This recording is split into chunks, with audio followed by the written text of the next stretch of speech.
तीन लॉ है, तीन कानून है। एक तो the farmers produce trade and commerce promotion and facilitation act, ये दूसरा नाम जो हम आम लोग यूज करते हैं, ये एपीएमसी एक्ट है। एपीएमसी बाईपास एक्ट है, एग्रीकल्चर प्रोड्यूस मार्केटिंग कमेटी को बाईपास करना है, वो एक्ट। दूसरा एक्ट है the farmers empowerment and protection agreement on price assurance and farm services act. इसका सिंपल नाम है कॉन्ट्रैक्ट फार्मिंग का एक्ट है। और तीसरा आप सब जानते हैं, जो पुराना एसेंशियल कमोडिटीज अमेंडमेंट एक्ट है, अभी वो एसेंशियल कमोडिटीज एक्ट था, अभी वो इसे एसेंशियल कमोडिटीज अमेंडमेंट एक्ट बन गया। तो हम पहला कानून लेंगे, और मोस्ट इंपॉर्टेंट पॉइंट, लोग सोचता है कि ये कानून सब किसान लोग के हैं, शेतकरी लोग के हैं, और उनमें भी पंजाब हरियाणा के लोग के लिए है। हमको क्या गया इसमें, हमको क्या लेना देना है इसमें? ये सबसे बड़ा मिस्टेक है, गलत है दिस रीजनिंग। ये तीनों कानून effect every citizen of India, हर नागरिक के ऊपर दबाव लाते हैं, हर नागरिक का फंडामेंटल राइट्स निकाल रहे हैं इस तीन कानून में। और सिर्फ इस तीन कानून में नहीं, अभी जो क्लॉज मैंने बताऊंगा आपको, वो Karnataka anti cow slaughter laws में भी ला रहा है। क्या क्लॉजेस है? आर्टिकल 19 ऑफ इंडियन कॉन्स्टिट्यूशन जो है, वो fundamental right to freedom of speech, right to assembly, ये सब है। लेकिन आर्टिकल 19 इन कानूनों में जो ये एपीएमसी और कॉन्ट्रैक्ट फार्मिंग का आर्टिकल 19 मतलब सेक्शन 19 सही करना है।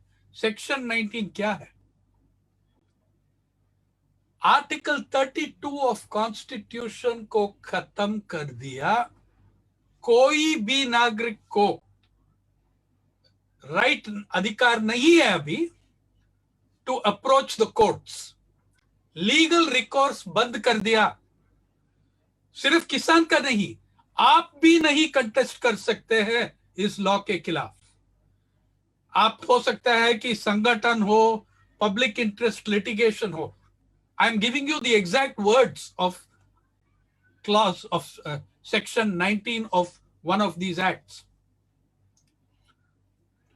No prosecution, no suit shall lie against the central government, against the state government, against any officer of the central government, against any officer of the state government, or any other person who is acting under good faith under this act.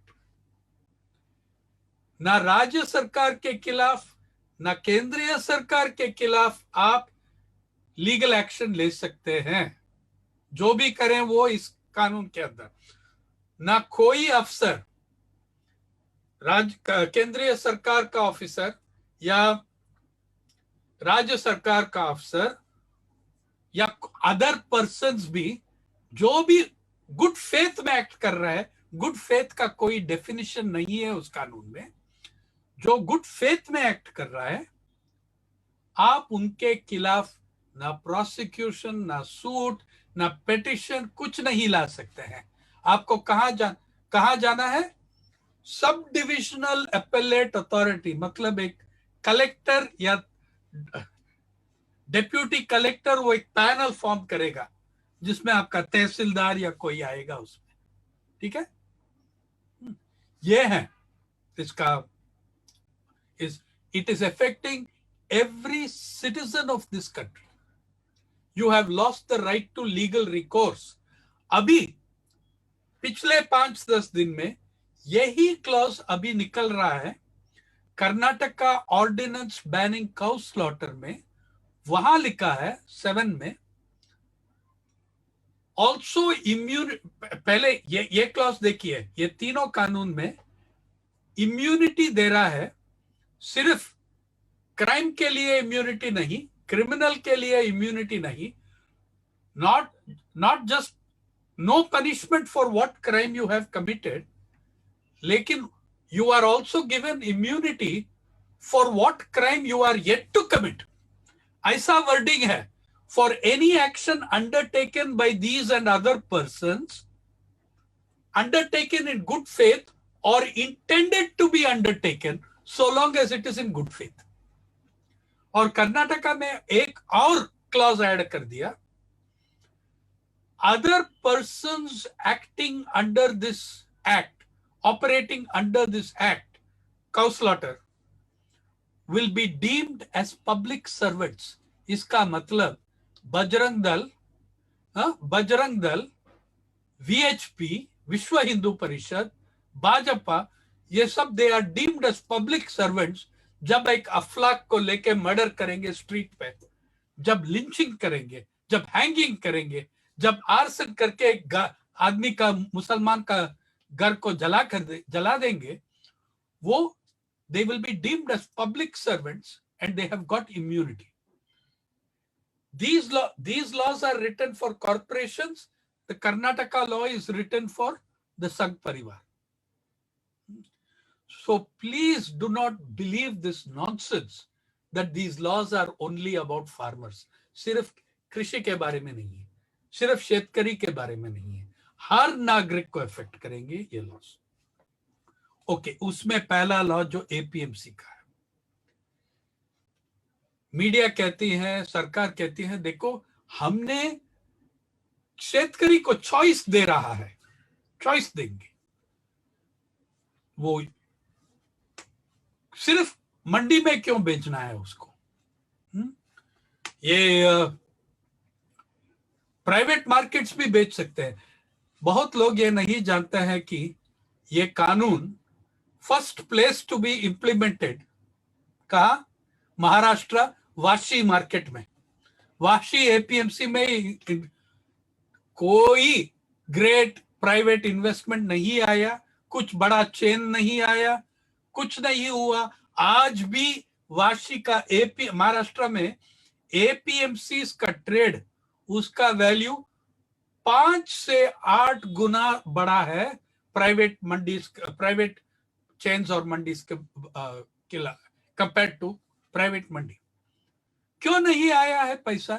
इसलिए कि हमारा जो पूंजीपति है, जो हमारा करोड़पति है, जो हमारा कॉर्पोरेट सेक्टर है, वो उनका पैसा इन्वेस्टमेंट का कोई इंक्लिनेशन नहीं है. वो चाहते हैं कि आप पब्लिक पैसा हमको दे दो, हम डाल देंगे इसमें. जैसा आप देख रहा है कि एयरपोर्ट्स, जो एयरपोर्ट बना है लाखों करोड़ में रुपया में, वो अदानी को दे रहा है. जो कंपनी 1 घंटा एक्सपीरियंस नहीं है एयरपोर्ट कंस्ट्रक्शन में, केरला में एयरपोर्ट दे रहा है अडानी को, जहां सरकार, ruling party LDF, opposition party Congress and UDF सब यूनाइट करके कहा इनको क्यों दे रहा है, इसका कोई एक्सपीरियंस नहीं है. We are handing over public property, crown jewels to private sector. सिर्फ प्राइवेट सेक्टर नहीं है, कृषि तो हमेशा प्राइवेट सेक्टर ही है, corporate sector within the private sector. 60s में ये एपीएमसी एक्ट क्यों आया? और मैं मिडिल क्लास लोग के लिए एक कंपैरिजन देता हूं, ये एपीएम क्या चीज है, एपीएमसी क्या चीज है. आप लोग सब जानते हैं, you have all been to APMCs, I know that, लेकिन उसका सिग्निफिकेंस क्या है हमारा? लोग कहते हैं कि एपीएमसी देखो इतना खराब है, बहुत प्रॉब्लम्स है, वीक है. हाँ, मैं सहमत हूं उसमें. I am in agreement with that. I agree. APMCs have lots of problems. Traders have captured some APMCs and mandis. और उसको लिबरेट करके रिफॉर्म्स चाहिए उसके लिए, लेकिन रिफॉर्म्स किसके लिए? शेतकरी के लिए या कॉर्पोरेशंस के लिए? यह है सवाल। ये जो रिफॉर्म्स किया है वो एकदम कॉर्पोरेट्स के लिए है, कंप्लीटली फॉर कॉर्पोरेशंस। क्यों? एपीएमसी एक रेगुलेटेड मार्केट है जहां किसान को एक मिनिमम सपोर्ट प्राइस गारंटीड मिलता है। उसको अगर प्रोक्योरमेंट होगा तो उसका एक गारंटीड मिनिमम प्राइस होगा। तो रेगुलेटेड ट्रेड है।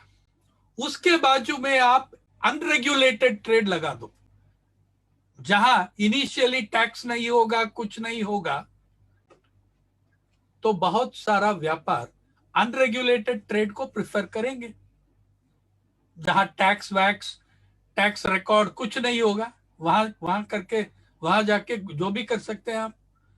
तो इसका मेथड, वो कह रहा है we are not going to kill the APMC. उसका कोई जरूरत नहीं है, you don't have to kill them. ये सब प्राइवेट चीज रख के यू अंडरमाइन दी एपीएमसी।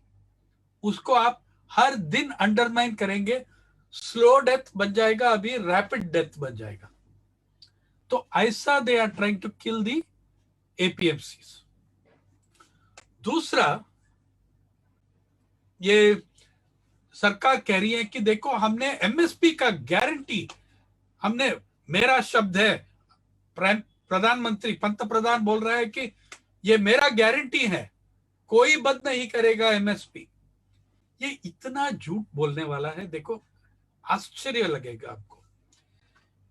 2011 में एक national committee of consumer affairs group का नेशनल कंज्यूमर अफेयर्स ग्रुप बन गया। डॉक्टर मनमोहन सिंह ने अपॉइंट किया। उस समय प्रणब दा था फिनेंस वित्त मंत्री, फिनेंस मिनिस्टर प्रणब मुखर्जी। ये कमीशन, उसने पॉइंट नंबर 3B रिपोर्ट में 3 नंबर पॉइंट बी क्लॉज में क्या लिखा है? नो ट्रांसैक्शन, बिल एमएसपी के नीचे इस देश में कोई भी लेन देन नहीं होना चाहिए व्यापार और शेतकरी के बीच में। No transaction below MSP should be allowed between trader and farmer. Below MSP nothing should be allowed. और वो रिपोर्ट पे दस्तखत किसका था? गुजरात मुख्यमंत्री Narendra Modi. He signed that report. आज अभी भी अगर आप कंप्यूटर के सामने बैठे हैं, कंज्यूमर अफेयर्स मिनिस्ट्री वेबसाइट में जाइए, आप देखिए खुद अपने, you look at it for yourself. This report was the chairman of this committee was mister Narendra Modi 2011। और ये भी डिमांड किया उस समय जब वो ऑपोजिशन में था, ये भी डिमांड किया, ये to defend farmer against traders and private trade and monopoly, special courts चाहिए। जो आदमी अभी कानून लाया जहां कोर्ट को एक्सक्लूड कर दिया, the man who is excluding the courts, civil, ये तीनों कानून में सिविल कोर्ट का जुरिस्डिक्शन कंप्लीटली बार कर दिया। Civil courts have no jurisdiction over in the APMC and Contract Farming Acts. लेकिन 2011 में यही नरेंद्र मोदी मांगी किया, स्पेशल कोर्ट्स होना चाहिए कृषि के लिए। तो आप देख सकते हैं कि कितना सिंसियरिटी है। अगर इसको सुनना है, क्या करना है इसके साथ। 2014 में भाजपा और नरेंद्र मोदी चुनाव के समय उनका मैनिफेस्टो, उनका पब्लिक स्पीचेस में कितना 70-80 स्पीच दिया है, उसके बारे में वादा किया, इस देश का शेतकरी को वादा किया, अगर हम पद पे आएंगे, अगर हम इलेक्ट करेंगे, 12 महीने के अंदर हम स्वामीनाथन कमीशन का मेन रिकमेंडेशन, उत्पादन लागत प्लस 50% पूरा cost of production, comprehensive cost of production plus 50% हम इंप्लीमेंट करेंगे 12 महीने के अंदर। 2 महीने के अंदर। और करोड़ों करोड़ों शेतकरी नरेंद्र मोदी जी को वोट दिया इस कारण पे, इस वादा पे उनको वोट दिया करोड़ों किसान। और 12 महीने के अंदर क्या किया, सुप्रीम कोर्ट में एफिडेविट डाला यही सरकार, ये स्वामीनाथन ये सब छोड़ो, हम नहीं कर सकते हैं, it will lead to a distortion of the markets. अरे शेतकरी का पूरा दुनिया बर्बाद हो गया, वो डिस्टॉर्शन, आप उसके बारे में, वो डिस्टॉर्शन के बारे में आपका कोई कंसर्न नहीं है। मार्केट को डिस्टॉर्शन होगा तो हम स्वामीनाथन को लागू नहीं कर सकते।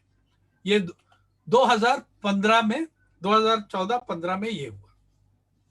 2016 में उनका उस समय का कृषि मंत्री राधा मोहन सिंह, उसने बताया, हमने पब्लिकली बताया, हमने कभी ऐसा एक वादा नहीं किया जो मैनिफेस्टो में है, जो हमने ऐसा कुछ वादा नहीं किया। जब किसान सभा का लोग और लेफ्ट पार्टी का लोग एग्रीकल्चरल मंत्री को मिला, उसने बताया, ये ही टोल्ड देम, ये कब से आप सीरियसली ले रहे हैं, जो चुनाव में जुमला प्रॉमिसेस सब बनते हैं उसको कैसा सीरियसली लेंगे आप। 2017 में एक नया मॉडल बनाया, मध्य प्रदेश मॉडल, शिवराज सिंह चौहान जी का मॉडल बनाया। और भाजपा ने कहा, अरे छोड़ो स्वामीनाथन, देखो हमारा शिवराज सिंह चौहान जी ऐसा एक सिस्टम बनाया, ये बड़ा बड़ा एक्सपर्ट गुलाटी बिलाटी सब उसका एडवाइस किया, उसने एक मॉडल बनाया, स्वामीनाथन से बहुत आगे हैं। और उसी साल 2 महीने के बाद उसका मॉडल में क्या हुआ, 5 शेतकरी को मारा गया फायरिंग में, पुलिस फायरिंग में, मांडसौर में। 2018 बजट स्पीच, आप देखिए क्लॉज, बजट स्पीच में क्लॉज 13, पैराग्राफ 13 और 14, अरुण जेटली ने कहा, हमने स्वामीनाथन जी का रिपोर्ट इंप्लीमेंट कर चुका है, रबी में हो गया, अभी खरीफ के लिए हम तैयार कर रहे हैं। और 2018 अगस्त में हमारा महाराष्ट्र का नितिन गडकरी, उसने कहा जन पत्रकार को, अरे यार ये सब चुनाव का प्रॉमिस है, हर पार्टी कहते हैं हम ये करेंगे वो करेंगे, don't take all this seriously.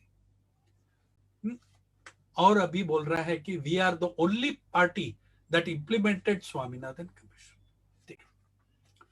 APMC ऐसा है, इसलिए एपीएमसी कोई स्वर्ग नहीं है, लेकिन मिडिल क्लास लोग को मैंने इस तरफ एक्सप्लेन करता हूं।